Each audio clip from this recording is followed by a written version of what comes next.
Assalamualaikum warahmatullahi wabarakatuh. Bismillahirrahmanirrahim. Alhamdulillahilladzi ja'ala syahra Ramadan syahra siyam syahrul ibadah wa syahrul barakah. Wassalatu wassalamu ala Rasulillah wa ala alihi wa sahbihi wa mawalah, amma ba'dah. Sahabat perempuan bangsa dan pemirsa dimanapun Anda berada, alhamdulillah wa syukrulillah, kita masih diberi kesehatan, masih diberi umur panjang dan kesempatan sampai di 10 hari terakhir bulan Ramadan. Pada kesempatan kali ini saya akan mengambil tema i'tikaf di dalam masjid. Bulan suci Ramadan adalah bulan yang penuh berkah. Setiap amalan yang kita lakukan akan dilipat gandakan pahalanya oleh Allah Subhanahu wa Ta'ala.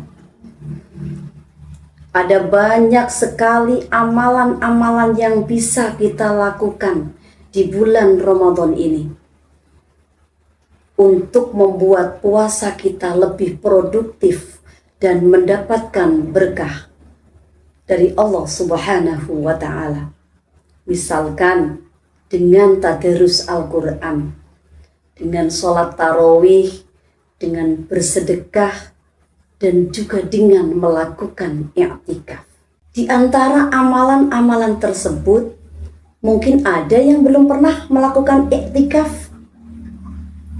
Padahal ibadah ini sangat dianjurkan oleh Allah Subhanahu wa Ta'ala, terutama di sepertiga akhir bulan Ramadan.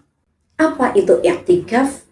I'tikaf yaitu al-luzumu fil masjid biniyatin mahsusatin taqarruban ilallahi subhanahu wa ta'ala. I'tikaf yaitu berdiam diri di dalam masjid dengan niat khusus untuk taqarrub, mendekatkan diri kepada Allah Subhanahu wa Ta'ala.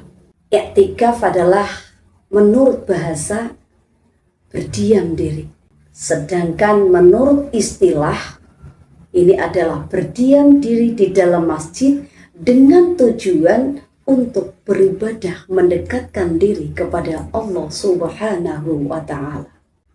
Hukum melaksanakan i'tikaf ini adalah sunnah, tapi bisa menjadi wajib jika dinadarkan oleh seseorang. I'tikaf berdasarkan hukum itu ada dua, yaitu i'tikaf sunnah, di mana i'tikaf sunnah ini sangat dianjurkan, maka sering dinyatakan sebagai sunnah muakkadah yang sangat dianjurkan oleh Allah, dan anjurannya dilakukan pada 10 hari terakhir di bulan Ramadan, terutama di tanggal-tanggal ganjil di akhir bulan Ramadan. Untuk apa? Untuk mendapatkan Lailatul Qadar. Yang kedua adalah i'tikaf wajib, yaitu i'tikaf yang dinadarkan oleh seseorang. Mungkin seseorang itu mempunyai hajat, karena hajat atau keinginannya sudah tercapai, hingga i'tikaf ini menjadi wajib bagi seseorang yang sudah nazar, sudah berjanji ingin melaksanakan i'tikaf ketika hajatnya sudah tercapai. Sedang syarat sahnya untuk melaksanakan i'tikaf diantaranya adalah beragama Islam, berakal sehat, suci dari hadas besar, baik itu hadas dari haid ataupun nifas, dan dilakukan di dalam masjid dengan niat i'tikaf. Tata cara melaksanakan i'tikaf. Kita melaksanakan i'tikaf di dalam masjid itu tidak ada aturan khusus berapa lama kita harus melaksanakan i'tikaf. Yang pertama tentunya niat. Innamal a'malu binniyat. segala amal tergantung pada niat. Niat i'tikaf di sini adalah ada niat secara umum dan niat secara khusus. Niat secara umum yaitu nawaitul an i'tikafa fi hadzal masjid lillahi ta'ala. Aku berniat i'tikaf di dalam masjid karena Allah Ta'ala. Sedangkan niat 10 hari terakhir di bulan Ramadan, ini adalah niatnya beda dengan niat yang umum, yaitu nawaitul i'tikafa fi hadzal masjid sunnatan lillahi ta'ala. Aku berniat i'tikaf di dalam masjid sunnah karena Allah Ta'ala.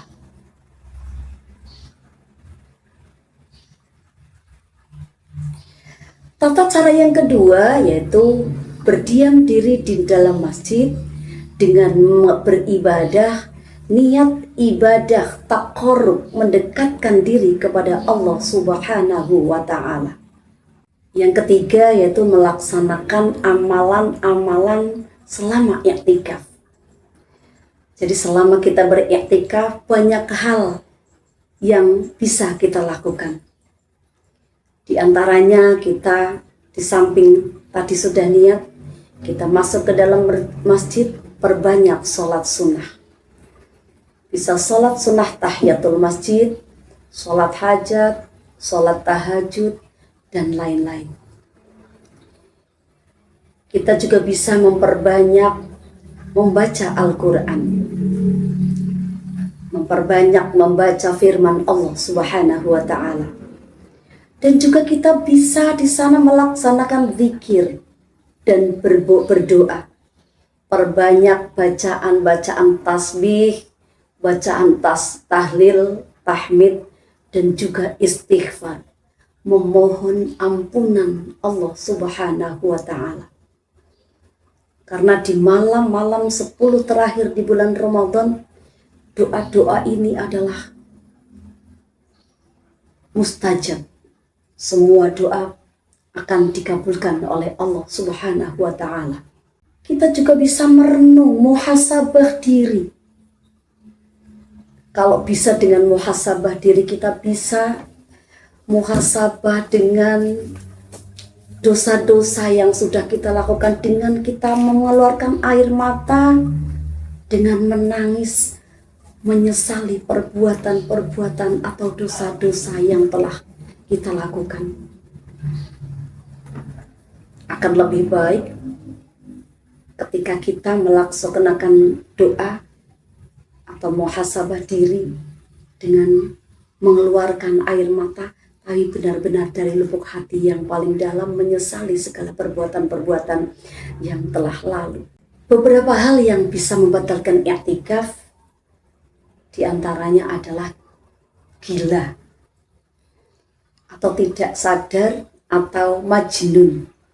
Karena ada unsur keteledoran dari pelaku seperti mungkin mabuk-mabukan, meminum minuman keras dan sebagainya, akhirnya jadi tidak sadar atau gila, tidak sadarkan diri apa yang dilakukan.